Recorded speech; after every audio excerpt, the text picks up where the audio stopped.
Hi, I'm Jim Della Vega. Something pretty cool is going on, and it's been going on for a bit, and it's very important. A lot of people know about it, a lot of people don't, but it's something we can all be proud of. So the 28th Central Valley Honor Flight on its way to Washington, D.C. We're talking about veterans who fought in American wars and who haven't a chance to see the memorials that are built in their honor.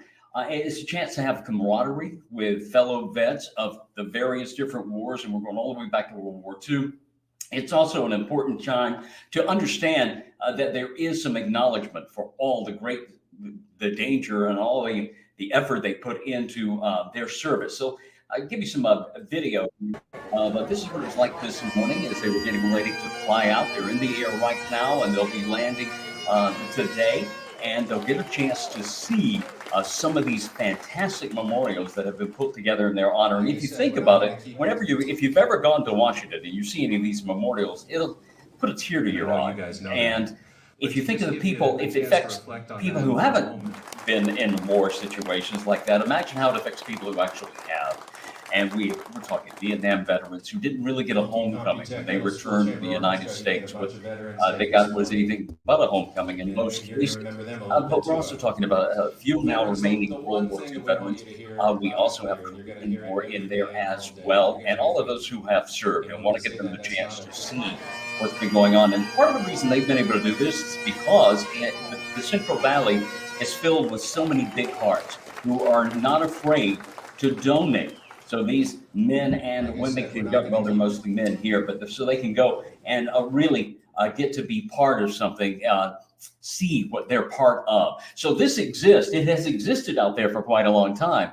And a lot of people have seen it. A lot of people have moved to tears. But oddly enough, a lot of the people who actually did the fighting and risking their lives They didn't get a chance to see it.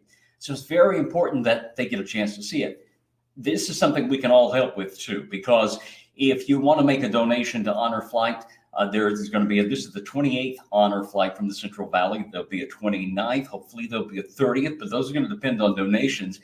Each person who goes back, because of the time frames we're talking about, Vietnam War, World War II, Korean War, there's an age element involved in that. So they each get to go with a guardian, somebody who is looking out for them, assigned just to them. Sometimes it's a family member, sometimes it's a friend, but so they have someone who can help them along the way. So they're not just put in a plane and they have to deal with, if they have wheelchairs or oxygen tanks or whatever the problems may be, they actually can do it. And it's a pretty good thing. And just anytime we can let these vets know what their sacrifices mean for us, it's something good to do. It is something that we should want to do on a regular basis. And it's a crime that a lot of these veterans, particularly with the Vietnam War, didn't really get a homecoming like others who may have gotten. And even if you got a homecoming in the Second World War, that is still, in most cases, one of the most significant things to ever happen to anybody's life. We're talking about the world being affected by that. Korean War, Vietnam, all of that.